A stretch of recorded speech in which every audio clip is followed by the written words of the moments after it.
नमस्कार प्यारे विद्यार्थियों, हम दीर्घ संधि के विषय पर चर्चा कर रहे थे और मैंने आपको बताया था कि दीर्घ संधि कहाँ होती है, दीर्घ संधि कहाँ होती है। तो देखिए, एक सूत्र है अकः सवर्णः दीर्घः, अकः सवर्णः दीर्घः। ये सूत्र या नियम कहता है कि अकः, अक क्या है, एक प्रत्याहार है, अक एक क्या है, प्रत्याहार है। अक क्या है, प्रत्याहार। तो अक प्रत्याहार में कौन कौन से वर्ण आते हैं? आ, ई, उ, री और ली। कौन कौन से वर्ण आते हैं अक प्रत्याहार में? आ, ई, उ, री और ली। तो ये सूत्र या नियम ये कहता है कि अकः सवर्णः दीर्घः, अर्थात अक प्रत्याहार के बाद या ए, ई, उ, री वर्णों के बाद यदि सवर्ण है, सवर्ण का मतलब क्या होता है? समानो वर्णः इति सवर्ण है, अर्थात समान ही वर्ण आए।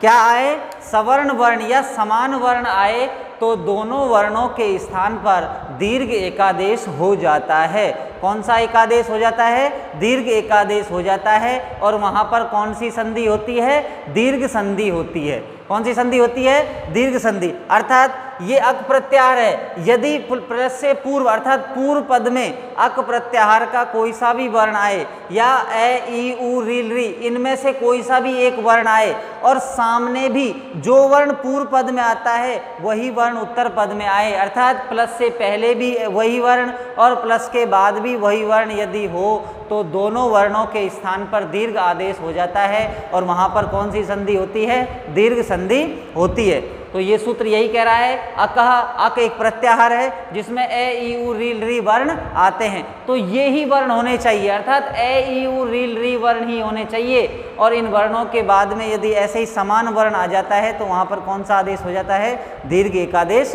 हो जाता है। तो परिभाषा लिखिए, दीर्घ संधि की परिभाषा।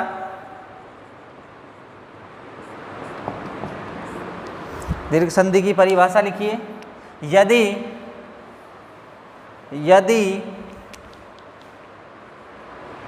या जब अक प्रत्याहार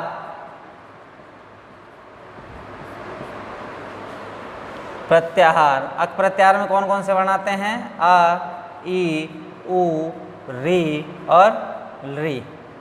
जब अक प्रत्याहार के वर्णों के बाद कोई समान वर्ण आए, वर्णों के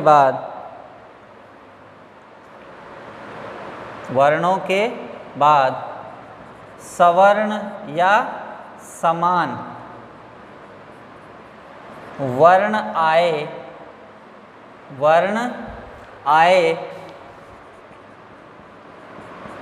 तो दोनों वर्णों के स्थान पर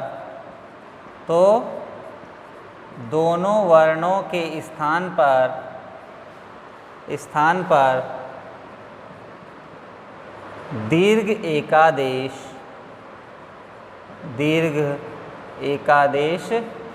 हो जाता है, दीर्घ एकादेश हो जाता है तथा वहाँ दीर्घ संधि होती है। कौन सी संधि होती है? दीर्घ संधि होती है, दीर्घ संधि होती है। यह सूत्र कह रहा है अकः सवर्ण दीर्घ, यदि अक प्रत्याहार के वर्ण के बाद कोई भी समान वर्ण अर्थात सवर्ण वर्ण आए तो दोनों वर्णों के स्थान पर अर्थात पूर्व तथा पर वर्णों के स्थान पर सवर्ण दीर्घ एकादेश हो जाता है। उसे ही क्या कहते हैं? हम दीर्घ संधि कहते हैं। अब दीर्घ संधि की पहचान क्या होती है कि पूर्व पद में भी सवर्ण वर्ण आएगा, अक प्रत्याहार का वर्ण आएगा और उत्तर पद में भी अक प्रत्याहार का वर्ण अर्थात समान वर्ण, अर्थात जब दोनों तरफ समान वर्ण हो तो वहां पर दीर्घ संधि होती है। यही दीर्घ संधि की क्या होती है? पहचान होती है। जैसे देखिए पहचान, पहचान जैसे इधर ए या आ हो और उधर भी क्या हो, ए या आ हो, तो क्या आदेश हो जाएगा, आ एक आदेश हो जाएगा। कौन सा एक आदेश हो जाएगा, आ एक आदेश हो जाता है। कौन सा एक आदेश हो जाता है, आ। इधर ई हो या बड़ी ई हो, छोटी ई हो चाहे बड़ी, और उधर भी छोटी ई हो चाहे बड़ी ई हो, तो क्या आदेश हो जाएगा, बड़ी ई, अर्थात दीर्घ एक आदेश हो जाता है। इधर ऊ हो, छोटा चाहे बड़ा, और प्लस के बाद भी छोटा ऊ हो चाहे बड़ा हो, तो वहाँ पर कौन सा आदेश हो जाएगा, बड़ा ऊ एक आदेश हो जाता है। इधर री हो, छोटी तथा बड़ी री हो, और उधर भी छोटी री तथा बड़ी री हो, तो क्या आदेश हो जाएगा, बड़ी री हो जाती है। क्या हो जाती है, बड़ी री हो जाती है। उसे ही क्या कहते हैं हम, दीर्घ संधि कहते हैं। तो ये दीर्घ संधि की परिभाषा हुई और दीर्घ संधि की पहचान भी हुई। यदि अक प्रत्याहार के वर्ण के बाद कोई समान वर्ण आ जाता है तो दोनों वर्णों के स्थान पर, अर्थात पूर्व तथा पर वर्णों के स्थान पर दीर्घ एकादेश हो जाता है, और वहाँ पर कौन सी संधि मानी जाती है, दीर्घ संधि मानी जाती है। अर्थात दोनों तरफ सवर्ण वर्ण होने पर दीर्घ संधि होती है। समझ में आ गया, ठीक है। अब जैसे उदाहरण देखिए, दीर्घ संधि के उदाहरण जैसे राम धन अनुज है, राम धन अनुज है।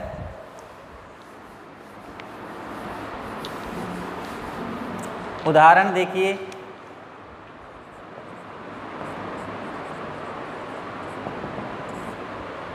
जैसे राम धन अनुज है, राम धन अनुज है। अब पूर्व पद में राम है, उत्तर पद में कौन सा शब्द है, अनुज है। क्या है, अनुज है। अब इधर देखिए, पूर्व पद का जो अंतिम स्वर है वो क्या है, मैं में स्थित ए वर्ण है, और प्लस के बाद उत्तर पद का प्रथम स्वर कौन सा है, ए वर्ण है।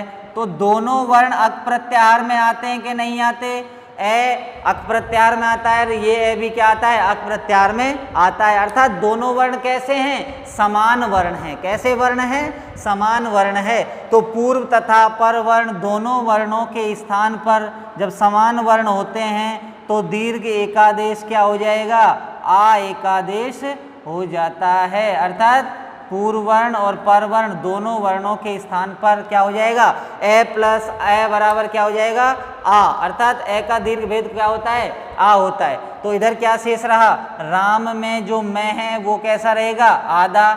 उधर आदेश कौन सा हो गया, आ, और उधर क्या शेष रहेगा, नुज है। मिलाएंगे तो क्या बनेगा, मैं में आ मिल जाएगा, बराबर क्या बनेगा, रामानुज है। तो रामानुज शब्द में कौन सी संधि है, दीर्घ संधि। कौन सी संधि है रामानुज शब्द में, दीर्घ संधि है। समझ में आ गया। राम धन अनुज है, मैं में ए स्वर है, उधर भी कौन सा स्वर है, ए। दोनों कैसे हैं, समान स्वर हैं। कैसे स्वर हैं, समान या सवर्ण स्वर हैं। तो दोनों समान स्वर्णों के स्थान पर कौन सा आदेश हो जाता है, आ एक आदेश होता है। तो मैं आधा रह जाएगा, आ एक आदेश हुआ, उधर नुजय शब्द बचा, तो मिलाएंगे तो क्या बन जाएगा, रामानुजय। तो रामानुज शब्द में कौन सी संधि है, दीर्घ संधि है। कौन सी संधि है, दीर्घ संधि है। अगला उदाहरण देखिए, जैसे हिम धन आलय, हिम धन आलय। अब इधर देखिए, मैं में कौन सा स्वर है, ए। सामने कौन सा स्वर है, आ। कौन सा स्वर है, आ।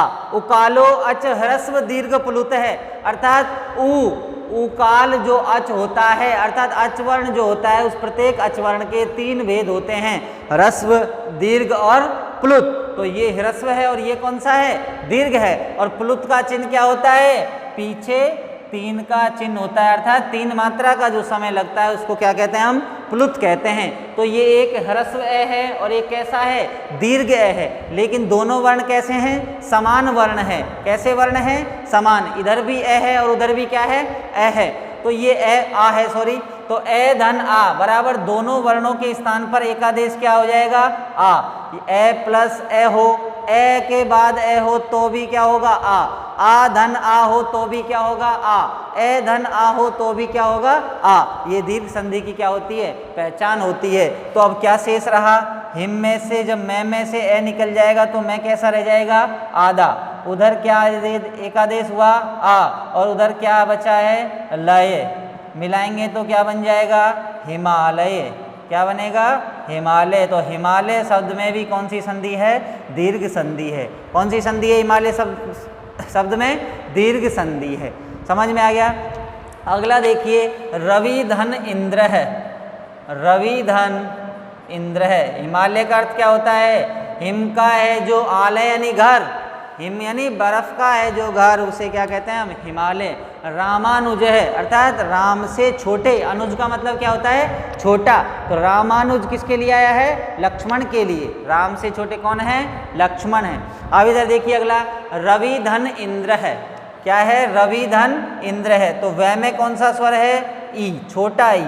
और उधर भी कौन सा स्वर है, छोटा ई। दोनों ई छोटे हैं, समान है या नहीं, दोनों सवर्ण है। तो क्या हो जाएगा, दीर्घ एकादेश बड़ा ई हो जाएगा। उधर क्या शेष रहेगा, रे। वह कैसा बचेगा, आधा। आदेश कौन सा हुआ, ई। और उधर क्या बचेगा, इंद्र है। मिलाएंगे तो क्या बनेगा, रविंद्र है। क्या बचेगा, रविंद्र है। तो रविंद्र में जो वह में ई आता है वो कैसा होता है, बड़ा होता है। और रविंद्र में कौन सी संधि होती है, दीर्घ संधि होती है। कौन सी होती है, दीर्घ संधि। अगला देखिए, कपि धन ईश है। कपि धन ईश है। कपि का मतलब क्या होता है, वानर। क्या होता है कपि का मतलब, वानर। और ईशे का मतलब ईश्वर या भगवान, अर्थात वानरों के भगवान। तो पे में कौन सा स्वर है, छोटा ई। उधर कौन सा स्वर है, बड़ा ई। दोनों स्वर कैसे हैं, सवर्ण स्वर हैं। कैसे स्वर हैं, सवर्ण स्वर हैं। तो दोनों के स्थान पर एक आदेश हो जाएगा। कौन सा आदेश हो जाएगा, दीर्घ एकादेश, अर्थात ई धन ई बराबर क्या हो जाएगा, बड़ा ई। तो क्या शेष रहा, क। पे कैसा बचेगा, आधा। एकादेश कौन सा हुआ, ई। और उधर क्या बचेगा, सह। पे में ई मिल जाएगा, मिलकर के क्या बनेगा, कपीशः, अर्थात वानरों के ईश्वर। तो कपीशः में भी कौन सी संधि है, दीर्घ संधि है। कपीशः में कौन सी संधि है, दीर्घ संधि। समझ में आया यहाँ तक। अगला देखिए, रजनी धन ईशः। चौथा उदाहरण, रजनी धन ईशः। रजनी धन ईशः। रजनी का मतलब क्या होता है, रात। और ईश का मतलब स्वामी या ईश्वर। तो न में कैसा स्वर है, बड़ा ई है। उधर कैसा स्वर है, बड़ा ई। दोनों दीर्घ है, लेकिन दोनों दीर्घ होंगे, दोनों बड़े होंगे तो दीर्घ वर्णों के स्थान पर भी यदि समान है तो भी आदेश कौन सा होगा, दीर्घ एकादेश हो जाएगा। तो बड़ा ई धन बड़ा ई बराबर के क्या है, दोनों स्वरों के स्थान पर कौन सा एकादेश हो जाएगा, दीर्घ एकादेश, अर्थात दी एकादेश हो जाएगा। शेष क्या रहेगा, र, जय। न कैसा बचा, आधा। उधर एकादेश कौन सा हुआ, ई। और उधर क्या है, से। न में ई मिल जाएगा, क्या बन जाएगा, रजनीशः। क्या बनेगा, रजनीशः, अर्थात रात के ईश्वर या रात के स्वामी। तो रजनीश में भी कौन सी संधि है, दीर्घ संधि है। कौन सी संधि है रजनीश में, दीर्घ संधि। अगला उदाहरण देखिए, भानुधन उदय। भानुधन उदय। पांचवा, भानु धन उदय। भानु धन उदय। देखिए न में कौन सा स्वर है, छोटा ऊ। उधर भी कौन सा स्वर है, छोटा ऊ। दोनों समान स्वर है, सवर्ण है। दोनों के स्थान पर एक आदेश क्या हो जाएगा, बड़ा ऊ। शेष क्या रहेगा, भा। भा। न कैसा रहेगा, आधा। आदेश कौन सा हुआ, दीर्घ। और उधर क्या शेष रहेगा, दय। क्या शेष रहेगा, दय। न में ऊ मिल जाएगा, बराबर क्या बन जाएगा, भानुदय। क्या बन जाएगा, भानुदय। तो भानुदय में भी कौन सी संधि है, दीर्घ संधि है। कौन सी संधि है, भानुदय में दीर्घ संधि है। अगला देखिए, वधू धन उत्सवः। वधू धन उत्सवः। वधू धन उत्सवः। वधू धन उत्सव है। अब देखिए द में कौन सा स्वर है, बड़ा ऊ है। कौन सा स्वर है, बड़ा ऊ। सामने कैसा स्वर है, छोटा ऊ, दोनों समान स्वर है, आदेश क्या हो जाएगा, बड़ा ऊ हो जाएगा, शेष क्या रहेगा, व, ध आधा, एकादेश ऊ हुआ, और उधर क्या शेष रहेगा, आधा तय और शवः, इस ध में ऊ मिल जाएगा, बराबर क्या बन जाएगा, वधुत शवः, क्या बनेगा, वधुत शवः, वधुत शवः। तो वधुत शवः में भी कौन सी संधि है, दीर्घ संधि है। कौन सी संधि है, दीर्घ संधि। अगला देखिए अंबुधन ऊर्मी, सातवां अंबु धन ऊर्मी, अंबुधन ऊर्मी। तो ब में कौन सा स्वर है, छोटा ऊ, सामने कौन सा स्वर है, बड़ा ऊ, दोनों समान है तो क्या आदेश हो जाएगा, बड़ा ऊ एक आदेश हो जाएगा, शेष क्या रहेगा, ए, मैं, बे भी आधा, उधर ऊ, और उधर क्या शेष रहेगा, मी, क्या शेष रहेगा, मी, बे में ऊ मिल जाएगा, क्या बनेगा, अंबूर्मी, क्या बनेगा, अंबूर्मी। तो अंबूर्मी में भी कौन सी संधि है, दीर्घ संधि है। कौन सी संधि है, दीर्घ संधि। अंबूर्मी में कौन सी संधि है, दीर्घ संधि। अगला उदाहरण देखिए आठवां,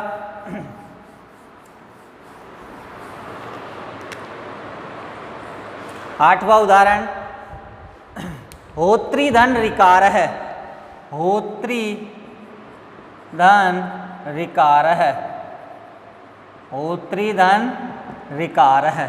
अब इधर देखिए तय में कौन सा स्वर है, छोटा री है, उधर कौन सा स्वर है, छोटा री, री बराबर री, री का दीर्घ भेद क्या हो जाएगा, बड़ा री, क्या शेष रहेगा, हो, तय कैसा रहेगा, आधा, आदेश कौन सा हुआ, री, बड़ा री हो गया, उधर क्या शेष रहेगा, कार है, री जब इस तय में मिल जाएगा तो क्या बन जाएगा, होत्रिकार है, क्या बनेगा, होत्रिकार है। अर्थात जब तय के नीचे डबल रे होंगे तो कौन सा री हो जाता है, वो दीर्घ री हो जाता है। कौन सा हो जाता है, दीर्घ री हो जाता है। अगला देखिए नवा, पितृधन ऋणम, पितृधन ऋणम, पितृ यानी पिता का, ऋण यानी कर्जा। तो तय में कौन सा स्वर है, छोटा री है, सामने कौन सा री है, छोटा री है, दोनों समान री हैं, सवर्ण हैं, तो क्या हो जाएगा, बड़ा री हो जाएगा, शेष क्या रहेगा, पी, तय आधा, एकादेश कौन सा हुआ, री, उधर क्या बचेगा, णम, तय में बड़ा री मिल जाएगा, क्या बनेगा, पितृणम, क्या बनेगा, पितृणम, अर्थात पिता का ऋण, उसको क्या कहते हैं हम, पितृण, क्या कहते हैं, पितृण। अब होत्री धन ऋकार है, होत्रिकार है, पितृधन ऋणम, पितृणम। एक और देखिए दीप धन अवली, दीप धन अवली। 10वां उदाहरण, दीप धन अवली, दीप धन अवली। पै में कौन सा स्वर है, ए, सामने कौन सा स्वर है, ए, दोनों समान है, क्या हो जाएगा, आ, शेष क्या रहेगा, दीप, पे आधा, एकादेश कौन सा हुआ, आर, उधर क्या बचेगा, वली, मिलाएंगे तो क्या बन जाएगा, दीपावली, क्या बचेगा, दीपावली।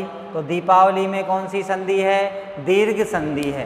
कौन सी संधि है दीपावली में, दीर्घ संधि है। इस प्रकार हमारी ये दीर्घ संधि यहीं पर क्या होती है, समाप्त होती है। तो ये दीर्घ संधि हुई। इसके कुछ उदाहरण मैंने आपको बताए, दीर्घ संधि की परिभाषा आपको लिखाई, अकह सवर्ण दीर्घ, यह पाणिनि जी का जो सूत्र है, यह सूत्र कहता है कि यदि अक प्रत्याहार के वर्ण के बाद कोई समान वर्ण आता है तो दोनों वर्णों के स्थान पर दीर्घ एकादेश हो जाता है और वहाँ पर कौन सी संधि होती है, दीर्घ संधि होती है। कौन सी संधि होती है, दीर्घ संधि होती है। दीर्घ संधि की पहचान होती है कि दोनों तरफ अर्थात पूर्व पद में और उत्तर पद में दोनों पदों में समान स्वर होते हैं तो दोनों स्वरों के स्थान पर, पूर्व पद का अंतिम स्वर और उत्तर पद का प्रथम स्वर, दोनों स्वरों के स्थान पर एक एकादेश हो जाता है। उस एकादेश को हम कौन सा एकादेश कहते हैं, दीर्घ एकादेश कहते हैं। और वहाँ पर कौन सी संधि होती है, दीर्घ संधि होती है। तो ये हमने दीर्घ संधि के 5 भेदों के बारे में पढ़ा, यण, आयादि, गुण, वृद्धि और दीर्घ संधि। अब अगला जो स्वर संधि का जो भेद है वह है कौन सी संधि, पर रूप संधि। कौन सी संधि, पर रूप संधि। तो अगली हेडिंग डालिए, पर रूप संधि। अगली संधि कौन सी है, पर रूप संधि। 5 भेद हमने पढ़ लिए हैं। दीर्घ संधि के 8 भेद होते हैं। कितने भेद होते हैं? 8। यण, अयादि, गुण, वृद्धि, दीर्घ, पूर्व रूप, पर रूप और प्रकृति भाव संधि। ये क्या होते हैं? अच या स्वर संधि के 8 भेद होते हैं, जिनमें से हमने कितने पढ़ लिए हैं? 5 भेद पढ़ लिए हैं। छठा भेद अब हम पढ़ रहे हैं, कौन सा है? पर रूप संधि। पर रूप संधि। अब देखिए, संधि के नाम से ही हमें पता चल रहा है पर रूप। पर का मतलब होता है बाद वाला। पर का मतलब क्या होता है? बाद वाला, अर्थात बाद वाला वर्ण हो जाता है। तो इसके लिए सूत्र है एंगी पर रूपम। कौन सा है? एंगी पर रूपम। पाणिनि जी का अष्टाध्यायी का सूत्र है एंगी पर रूपम। पर रूप संधि के लिए पाणिनि जी का अष्टाध्यायी का सूत्र कौन सा है? एंगी पर रूपम। तो पर रूप संधि के बारे में हम पढ़ेंगे। एंगी पर रूपम, यह जो सूत्र है ये क्या कह रहा है? पर रूप संधि किसे कहते हैं, पर रूप संधि कहाँ होती है और पर रूप संधि के उदाहरण कौन कौन से होते हैं। समझ में आ गया? तो देखिए, अब ये एंगी पर रूपम ये सूत्र कहता है एंगी। एंग क्या है? एक प्रत्याहार है। एंग क्या है? प्रत्याहार है, जो माहेश्वर सूत्रों के द्वारा बनाया जाता है। तो एंग प्रत्याहार में कौन कौन से वर्ण आते हैं? ए, ओंग। कौन कौन से आएंगे? ए और ओ वर्ण आते हैं। कौन कौन से वर्ण आएंगे? ए और ओ वर्ण आते हैं। तो ये ए और ओ वर्ण एंग प्रत्याहार में आते हैं। तो इसकी परिभाषा क्या हुई? तो देखिए, यदि अवर्णांत उपसर्ग जो होता है, कौन सा उपसर्ग? अवर्णांत उपसर्ग। संस्कृत भाषायाम द्वाविंशति ही उपसर्गा भवन्ति। कितने उपसर्ग होते हैं संस्कृत भाषा में? 22 उपसर्ग होते हैं। तो उन उपसर्गों में से यदि अवर्णांत उपसर्ग, ऐसा उपसर्ग जिसमें अंतिम वर्ण कौन सा हो? अवर्ण हो। जैसे ये प्र है, अव है और उप है। कौन सा उपसर्ग है? प्र, अव और उप। तो ये जो उपसर्ग है ये कैसे हैं? अवर्णांत है। कैसे वर्णांत है? अवर्णांत। अवर्णांत का मतलब जिस उपसर्ग के अंत में अवर्ण हो। तो पे में क्या है? पे धन ए, तो अंत में कैसा वर्ण है? ए है। तो ये उपसर्ग कैसा हुआ? अवर्णांत उपसर्ग हुआ। कैसा उपसर्ग हुआ? अवर्णांत। जैसे ये अनुपसर्ग है, अनु, तो अनु कैसा उपसर्ग है? उवर्णांत उपसर्ग। कैसा उपसर्ग है? उवर्णांत उपसर्ग है। और ये प्रे भी कैसा उपसर्ग है? अवर्णांत उपसर्ग है। औ भी कैसा उपसर्ग है? अवर्णांत उपसर्ग है। और उप भी कैसा उपसर्ग है? अवर्णांत उपसर्ग है। तो यही दीर्घ ये पर रूप संधि है, इसकी परिभाषा बता रहा है। एंगी पर रूपम जो सूत्र है ये कहता है यदि अवर्णांत उपसर्ग के बाद, यदि अवर्णांत उपसर्ग के बाद, अर्थात प्लस से पहले जो चिन्ह होता है, प्लस से पहले जो वर्ण होगा वो कैसा होगा? अवर्णांत होगा। और क्या होगा? उपसर्ग होगा। क्या होगा? उपसर्ग होगा। उपसर्ग के अलावा यदि कोई दूसरा वर्ण आ जाए तो वहाँ पर यह पर रूप संधि नहीं होती है। कहता है कि यदि अवर्णांत उपसर्ग के बाद एंग प्रत्याहार, अर्थात ए और ओ से प्रारंभ होने वाली धातु या क्रिया का प्रयोग होता है, तो वहाँ पर रूप एक आदेश हो जाता है। पर रूप का मतलब बाद वाला। पर रूप का मतलब क्या होता है? बाद वाला। और प्लस से पहले क्या होना चाहिए? पर प्लस से पहले अवर्णांत उपसर्ग होना चाहिए। तो यह संधि जो होती है वह वृद्धि संधि का क्या है? अपवाद है। पर रूप संधि किसका अपवाद है? पर रूप संधि वृद्धि संधि का क्या है? अपवाद है। पर रूप संधि कौन सी संधि का अपवाद है? वृद्धि संधि का अपवाद है। तो इसकी परिभाषा लिखिए पर रूप संधि की। एंगी पर रूपम, क्या यह जो नियम है, यह सूत्र है, ये कहता है कि यदि, लिखिए परिभाषा,